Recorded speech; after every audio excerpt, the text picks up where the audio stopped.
What's up guys? In this video I'm going to be showing you how easy and cheap it is to build yourself a rat rack like this one here.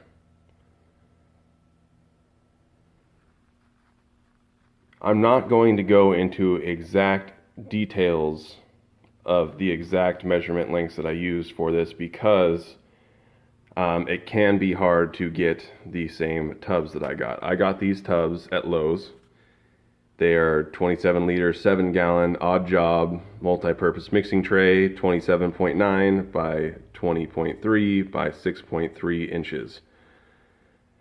If you can get these and you want the exact measurements, go ahead and get to me in the comment section and I can provide you with the exact measurements I used and what measurements I would recommend you using. So if you can't get these exact tubs I got, the way that you can figure out how wide you need to make your rack determined on how wide your tub is by taking your taking a tape measure, the widest part over here. This was the widest part, is right on the corner of these tubs, and come over here, and ended up, even though the tub said 20.3 inches, it ended up right about 20 inches. So I made the top bar. I took some measurements here and got about an inch from the tub to the edge there on each side, and so I knew I was working with there, and ended up putting 21.25 inches across. If I could do that again, I would have shortened that down to 20 inches or 21 inches across. I would have made the area between this leg and this leg, I would have made it an inch longer than the total width from the very edge to very edge of the tub. Alright, so this is to give you guys an idea of the spacing with my rack, where I made the rack itself 1.25 inches wider than the cement tub. So I pushed the tub all the way over, so it is all the way up against the rail on this side. We'll move over to the other side, and you'll see there is a 1/2 inch there. So when it's pressed all the way up against the other side, there's a 1/2 inch. There's still plenty of meat. It's still sliding fine, but there is a 1/2 inch. That's why I would make it quarter inch shorter. You could have about 1/8 of an inch, 1/16 or 1/8 on each side play. It would be a lot tighter. There is some movement in this bucket. It's not a lot. And then the other thing to take into consideration is, so these buckets, there isn't a flat thing. There's bumps that stick down. And so all you have to do to get the tub to slide is just lift the tub up and it will slide right in. Alright, so going off the depth of the tub, how deep from the front to the back of the rack to make this. What I did, I just decided to put a 2x2 stopper there, and I had planned on just doing that from the beginning. And so as you can see, the tub actually, let's see if we can get a good shot of that. The tub actually stops right even with the back piece of wood there.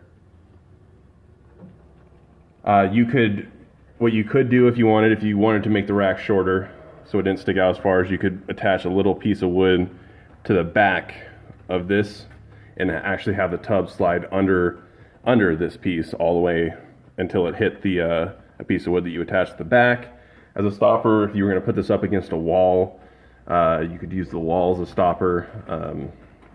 You just have to make sure that it was shoved up against the walls so they couldn't get out at all.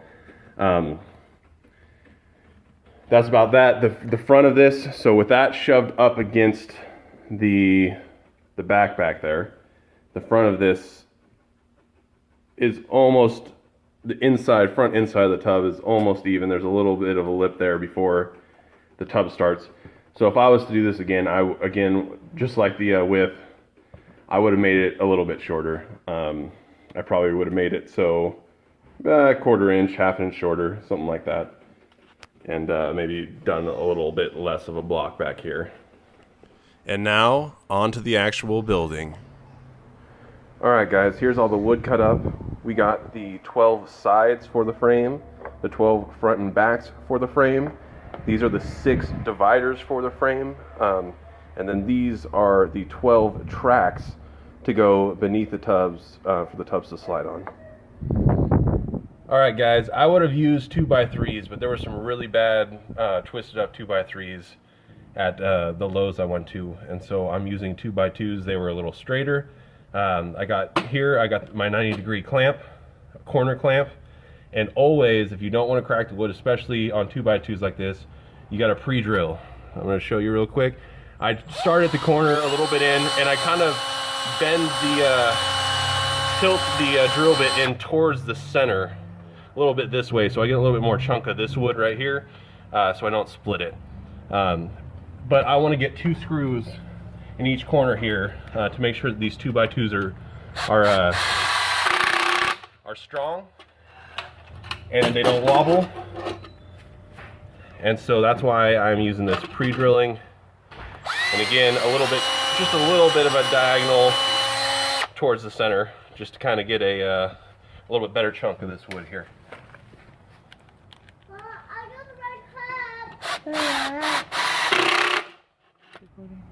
Alright guys, a little tip to save time here. I had some extra wood, and depending on where you're deciding to put this piece in, you can cut little pieces here. I decided at 8 inches, so I cut 2 8-inch pieces. I already got this side screwed in. I got a piece here and a piece here, 2 8-inch pieces, same length. And then all you have to do to screw it in is just put the 2 there, hold the board like this, and again, pre-drill your holes.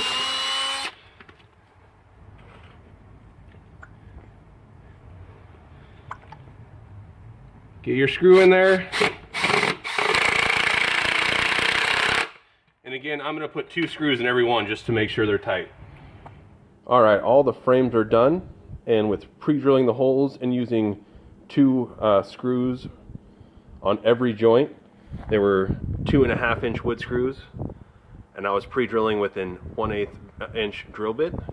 I did not crack or split a single board, and using the 2 screws per joint is really what you want to do to hold that wood together good and keep it from twisting and warping.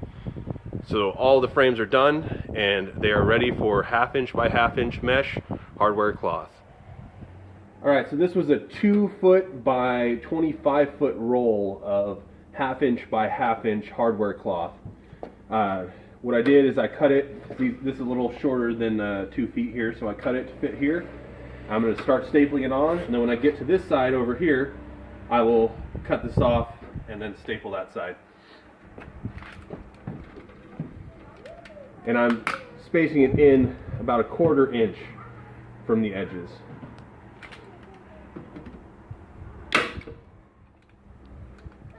Alright, so here we are at the end. I'm just using some diagonal cutters. It takes a little longer because you have to cut every one, but it's easy to get this end cut to the right length. So we're just going to finish off here, cutting this. There we go. And then we'll finish off with the staples about every 3-4 inches. It's not a big deal.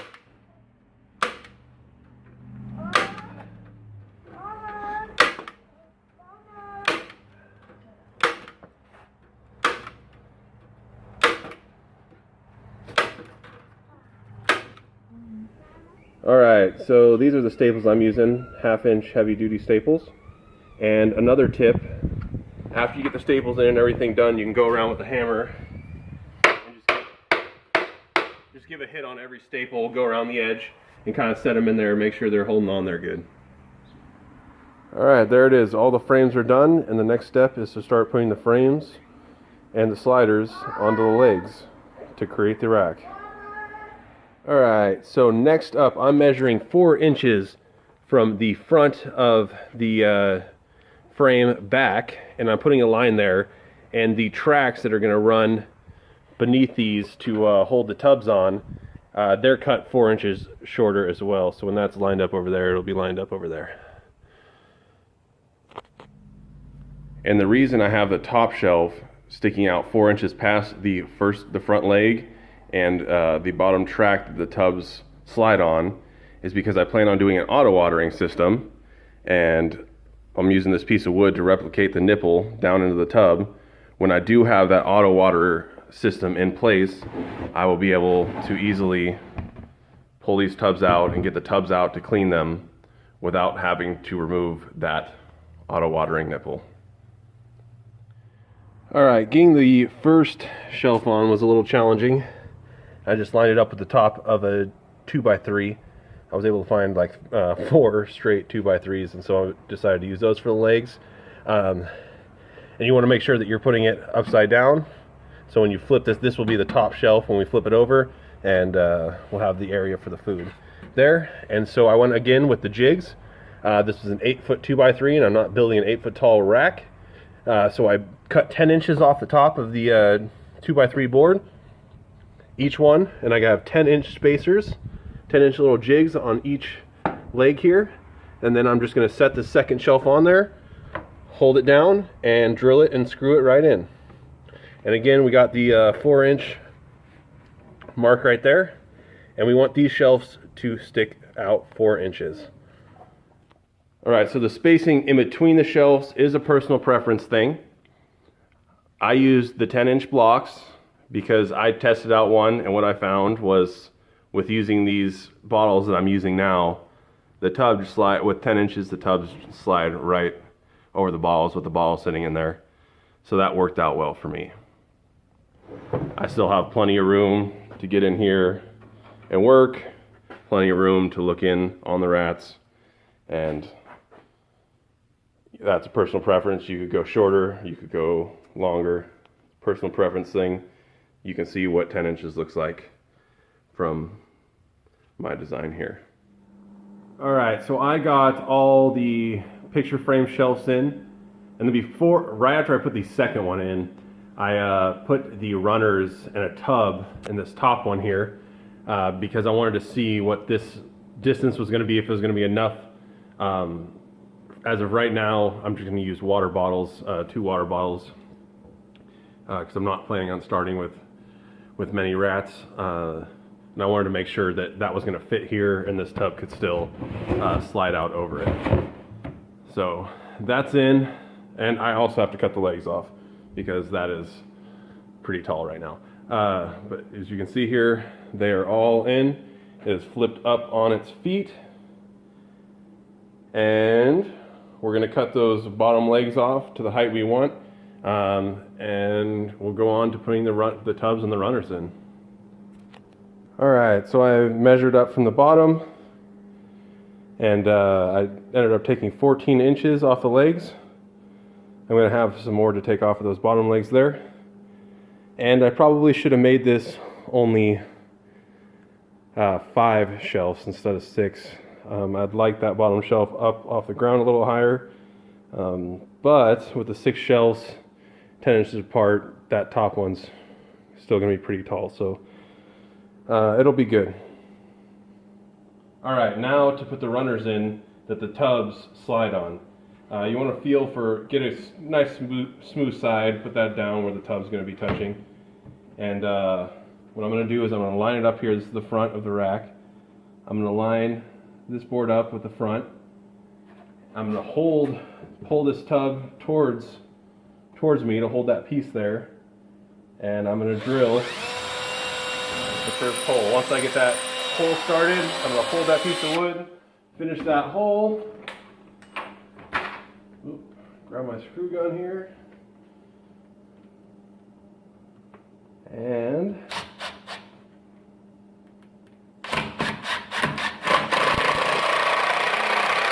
get that in. And that'll run nice and smooth on there.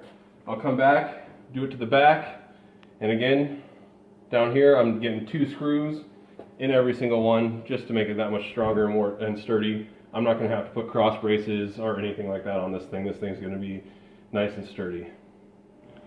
Alright, and now the last part is I'm going to pre-drill that, throw a screw in it. This is the back of the rack.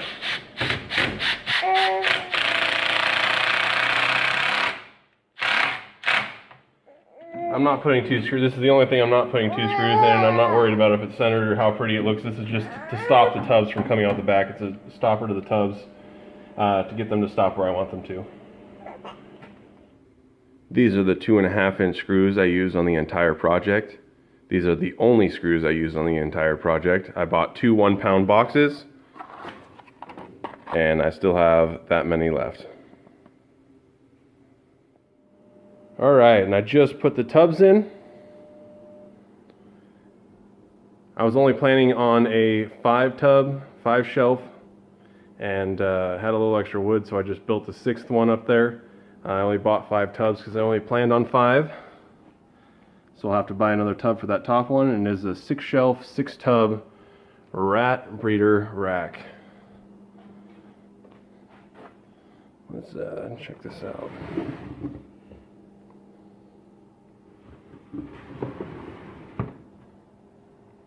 There you go.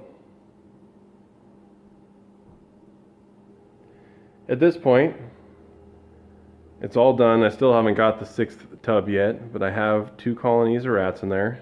Each one of the bins has 1 male and 3 females in it. And going over the price of the total thing. So the 2 pounds of screws is about 15 bucks. The hardware cloth, a 25-foot roll of 2-foot wide, 1/2-inch by 1/2-inch hardware cloth was 25 bucks. 1/2-inch staples were about 4 bucks. The tubs are about 6 bucks each after tax. 6 tubs is about 40 bucks. The wood, the 2x3s were about 2 bucks each. I used 4 of those. That's 8 bucks. And the 2x2s were about 2 bucks each. They were like $1.85 or something like that. So that's about 24 bucks. So I would say as a total price of just the materials to buy this, to build this, it's about 115, 120 bucks, give or take. I used 4 2x3s and about 12 2x2s.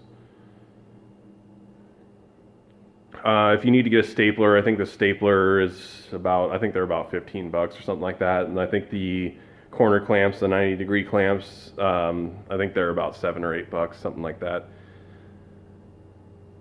So it's actually not very expensive. You'll have to go out and buy water bottles if you're not going to do an automatic system. An automatic watering system for this is about 50 bucks. I looked on Reptile Basics, and I'll be doing that once my colonies grow up and have their babies. Once the babies are born, I'll probably end up ordering the auto watering system instead of spending more money on the water bottles, because I'll have to eventually split up the babies once they wean out, and there's no point in spending more money on water bottles when I'm going to end up doing the auto watering system. That'll probably be at least 2 months or something before I have to do that. We'll see what happens. But yeah, hope you guys enjoyed the video. Hope I showed you guys. It can be done pretty easily. It'll take someone that doesn't have wood experience a weekend or 2 to go out and buy all the materials and get it together. It shouldn't be too bad for you. And hopefully I went through all the steps, and you guys, if you want to build it out there, can follow through that and get one of these together. I want to give a quick shout out to, I'm sure everyone that's watching this video has already subscribed to him, but if you're not, 46 and 2 Reptiles. Definitely check that guy out if you haven't already. The only reason why I built this rack in the first place and started this rat colony is because of one of his videos. He did an update video recently on his rat and mouse colonies, and it made me want to get into this. So definitely check him out. I hope you guys enjoyed the video. I hope this showed you that you can do this easily and pretty cheap. And comment, subscribe, let me know any questions you have. If you want measurements, anything like that, comment them down in the comment section. If you like where my channel is going, subscribe. I'll be coming out with new videos and content every week or 2 here. And thank you for watching.